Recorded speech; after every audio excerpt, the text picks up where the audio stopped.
Assalamualaikum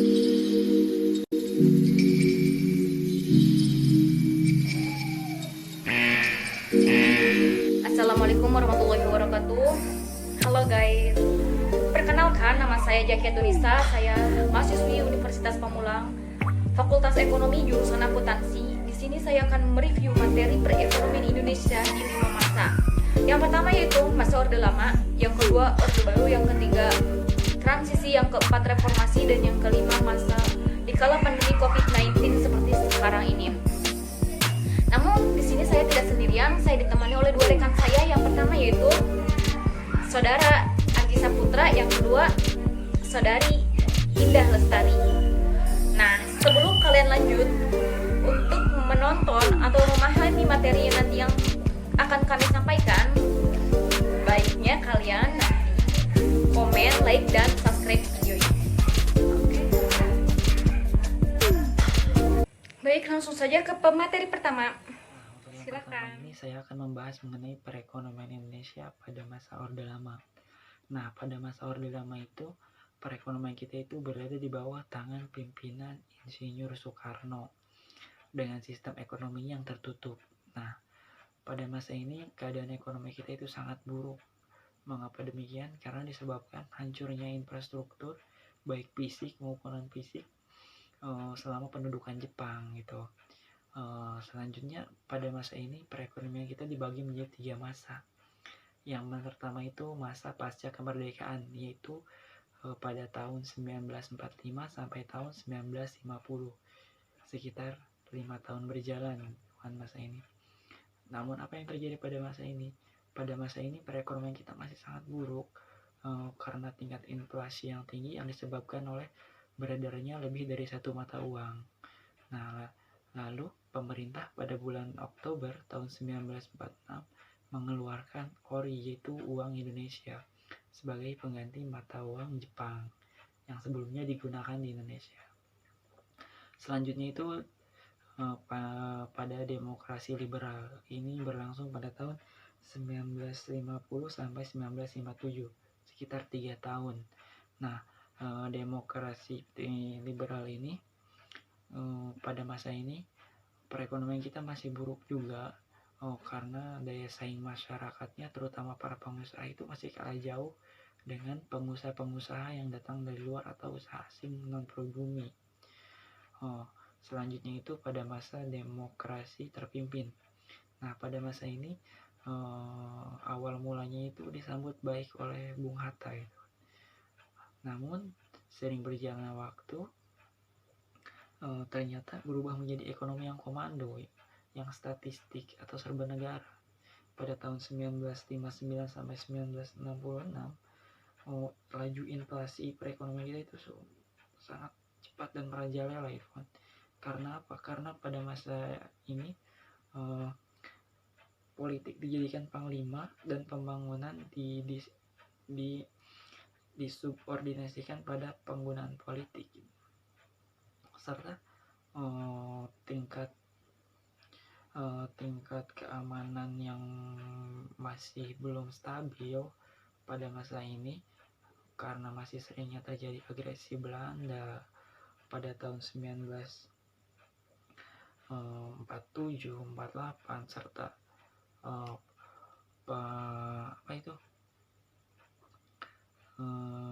pemberontakan PKI di Madiun pada tahun 1948 menjadi salah satu penyebab juga gitu kan.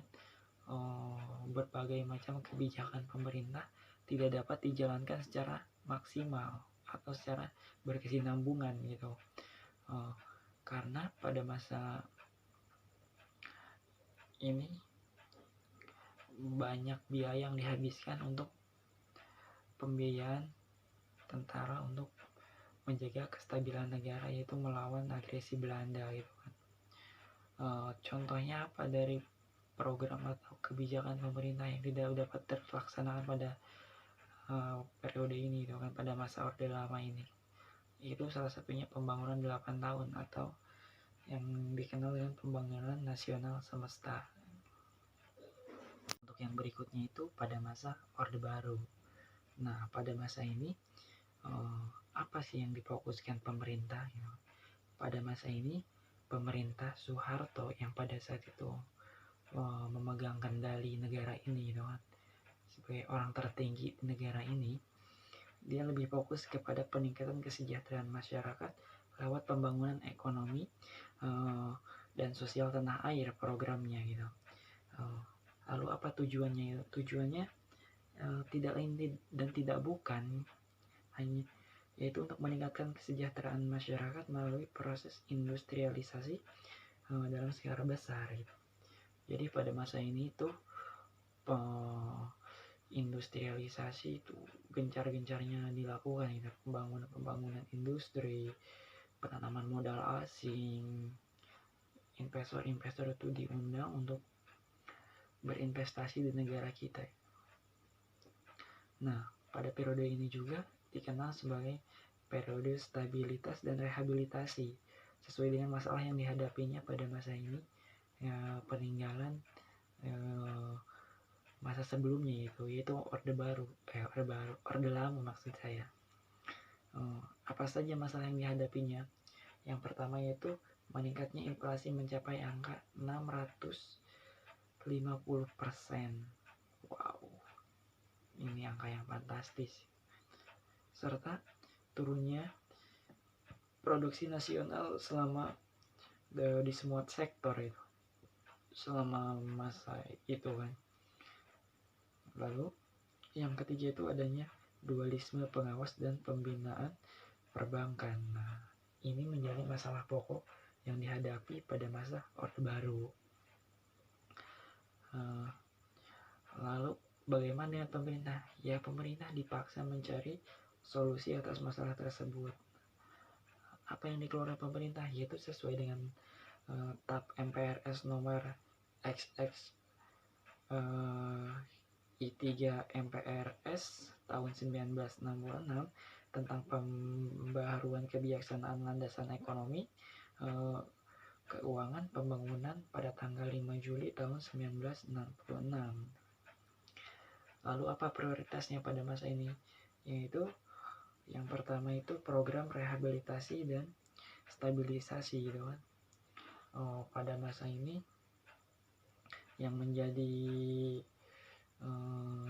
fokus utama gitu kan, yaitu pengendalian inflasi, pencukupan kebutuhan pangan, rehabilitasi pasar, peningkatan kegiatan ekspor, pencukupan kebutuhan sandang bagi masyarakat kan. Lalu itu untuk program jangka pendeknya, itu yang tadi saya sebutkan itu program jangka pendeknya. Untuk program jangka panjangnya itu apa? Yang pertama itu skala prioritasnya itu yang pertama dalam bidang pertanian, prasarana, industri atau pertambangan dan minyak. Itu yang menjadi skala prioritasnya gitu kan pada masa Orde Lama.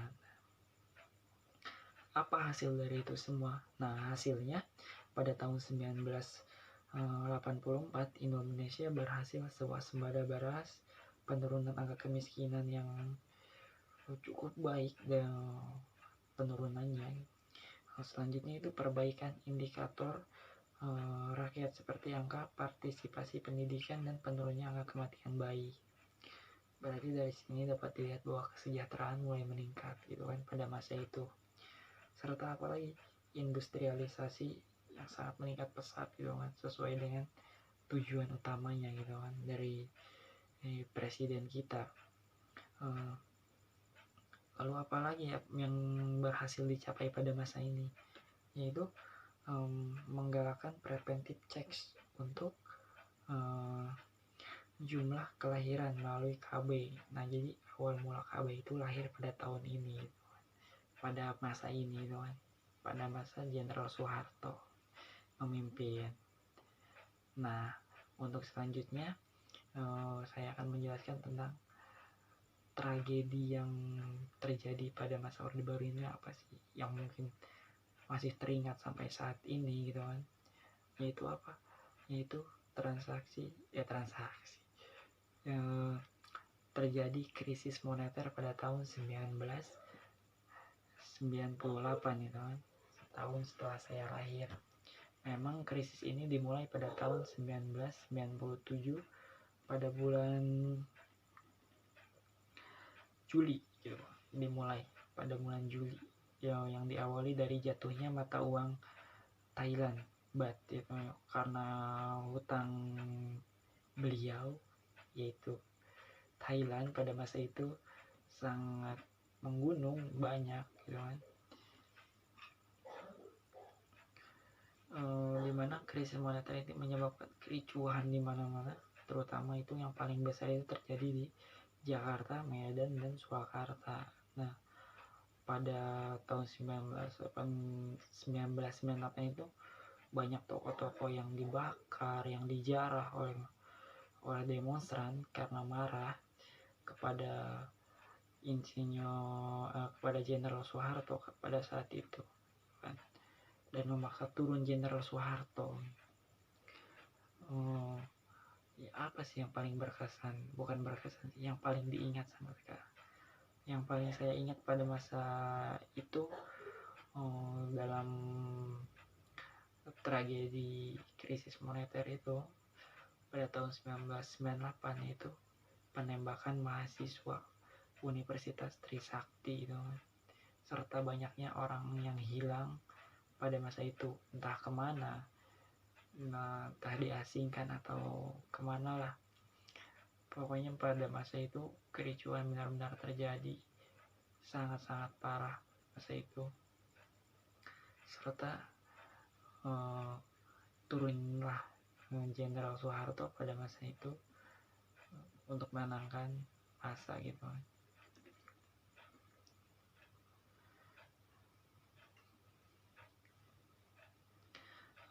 Untuk selanjutnya akan dijelaskan oleh rekan saya, yaitu Indah Lestari. Selanjutnya ke pemateri kedua, silakan. Hai, assalamualaikum warahmatullahi wabarakatuh. Sebelumnya perkenalkan, di sini nama saya Indah Lestari. Saya di sini akan menjelaskan untuk perekonomian pada masa transisi dan pada masa reformasi. Baik, dimulai pada masa transisi, yaitu pada bulan Mei tahun 1997, nilai tukar baht Thailand terhadap dolar Amerika Serikat mengalami suatu goncangan yang sangat hebat, hingga akhirnya merembet ke Indonesia dan beberapa negara Asia lainnya.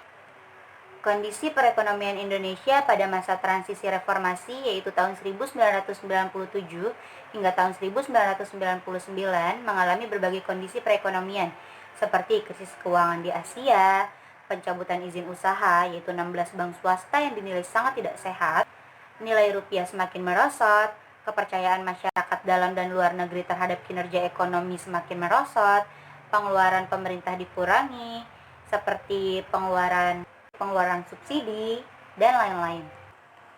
Beberapa kebijaksanaan yang diambil pada tahun 1995 sampai 1996, yang pertama yaitu ada kebijakan moneter, yang kedua adalah kebijakan valuta asing atau devisa, dan yang ketiga adalah kebijakan sektoril 4 Juni tahun 1996.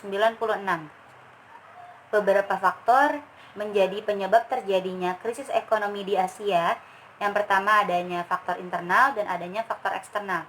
Untuk faktor internal, yang pertama adalah fundamental ekonomi nasional yang merupakan penyebab krisis ekonomi di Indonesia adalah fundamental makro, misalnya pertumbuhan ekonomi, pendapatan nasional, dan lain-lain.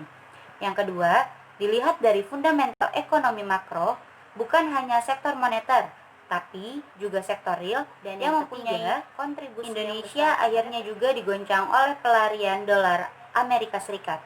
Ini mencerminkan bahwa ekonomi Indonesia sangat tergantung pada modal jangka pendek dari luar negeri.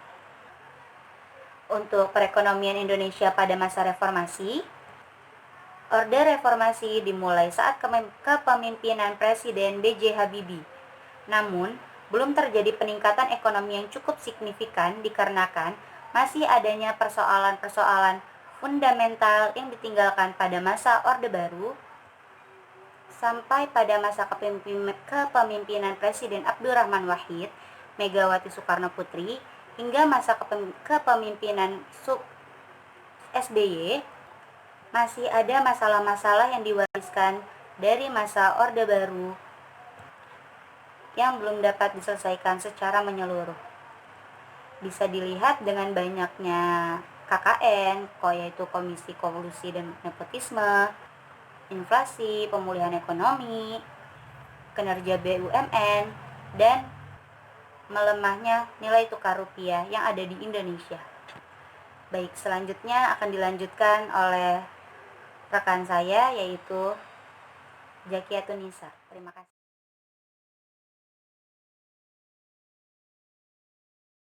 Saya ucapkan terima kasih kepada pemateri pertama dan kedua, yaitu Saudara Arji Saputra dan Indah Lestari, yang sudah menyampaikan review mengenai keadaan ekonomi Indonesia di masa Orde Lama, Orde Baru, transisi dan reformasi. Di sini saya akan mereview keadaan ekonomi Indonesia di kala pandemi COVID-19.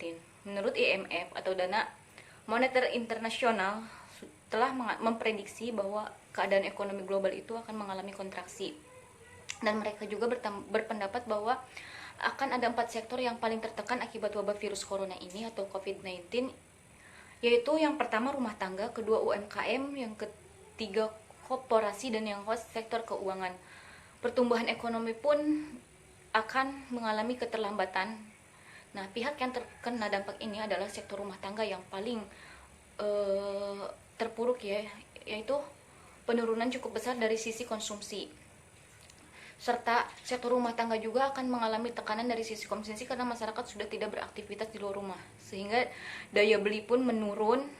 Tak hanya itu juga, sektor rumah tangga juga terancam kehilangan pendapatan karena tidak dapat bekerja untuk memenuhi kebutuhan dasar rumah tangga bagi keluarga miskin dan rentan di sektor informal. Contohnya seperti misalkan pedagang keliling yang biasanya dia berjualan keliling, karena memang adanya COVID ini, akhirnya mereka kadang tidak dapat pembeli akibat si pembeli itu takut untuk membeli ke si pedagang tersebut karena kemungkinan si pedagang tersebut terkena virus corona atau COVID-19 akibat terlalu banyak interaksi di luar rumah.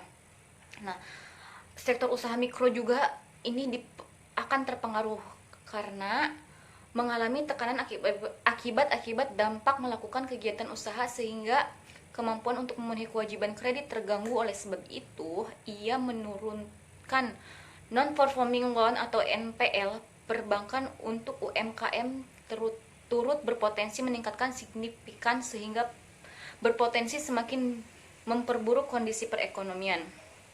Nah, sektor UMKM juga terkumpul yang biasanya selama ini menjadi safety net, sekarang akan mengalami pukulan yang sangat besar karena adanya restriksi kegiatan ekonomi dan sosial. Juga kemampuan UMKM ketika terjadi krisis pada 1997 hingga 1998 sangat berbeda dengan sekarang. Sebab apa? Saat itu sektor ini masih mampu bertahan untuk menghadapi kondisi tersebut. Tahun 1997, ini saya flashback dulu ya ke belakang. Tahun 1997 sampai 1998, UMKM justru masih relisen. Tapi dalam COVID-19 ini justru terkumpul paling depan karena tidak ada kegiatan masyarakat. Itu sangat miris sekali ya. Sementara itu, pada sektor koperasi yang akan paling terganggu aktivitas ekonominya adalah manufaktur, perdagangan, transportasi, serta akomodasi seperti perhotelan, terus kayak misalkan pabrik di mana saya bekerja, di situ benar-benar sangat terpengaruh sekali dengan adanya COVID ini, yang biasanya kita beraktivitas seperti biasa, tapi dengan adanya COVID itu akhirnya kita sering yang dinamakan dengan WFA atau work from home. Di situ bukan hanya meminimalisir waktu kerja, juga kita dapat dampak dari penurunan gaji atau pemotongan gaji yang biasanya kita menerima gaji UMR sekitar, misal kita ambil 4.600.000, di situ kita hanya dapat gaji setengah dari itu atau 50%-nya. Dan menurut saya itu sangat-sangat miris sekali buat anak-anak yang dia dari rumah niat ngerantau ke sini, dan kenyataannya di sini dia harus bertahan hidup dengan gaji yang seperti itu. Nah, untuk sektor koperasi yang selanjutnya itu yang kami perkirakan akan mengalami tekanan, yang tadinya dari supply chain kemudian masuk pada perdagangan, yang tentu dari sisi aktivitas masyarakat Selanjutnya, keuangan juga mengalami tekanan akibat pandemi ini, yaitu perbankan dan perusahaan pembiayaan berpotensi mengalami persoalan likuiditas dan insolvensi. Mungkin hanya itu yang bisa saya sampaikan. Ingin mengucapkan banyak-banyak terima kasih dan mohon maaf apabila dalam video ini banyak kebelipetan dalam berucap dan kata-kata yang salah dalam berkata. Karena di sini kami semua sedang belajar dan mohon dimaklumi untuk Pak Ical yang telah memberikan materi supaya kami bisa belajar speak di depan audiens atau di vlog ini. Saya juga ucapkan banyak-banyak terima kasih. Semoga sedikit membantu pengetahuan teman-teman semua yang sudah menonton.